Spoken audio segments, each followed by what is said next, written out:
Warwick expected the harvest of the wheat. The green shade and the grass impressed us more than the spring flower. It gives me a great pleasure to meet all of you here on the beautiful coast of South China Sea in this warm earlier summer season to witness the delivery ceremony of the 1,800 passengers, 600 vehicles, global passenger vessel built by GSI for Yan Tianli.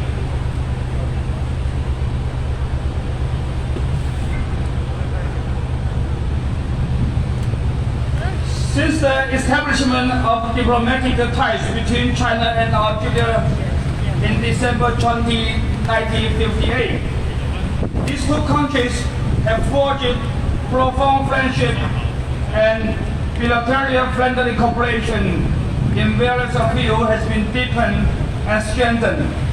In October 2013, Chinese President Xi Jinping put forward the Belt and Road Cooperation Initiative. In 2014, the establishment of the comprehensive strategic partnership between China and Algeria explosion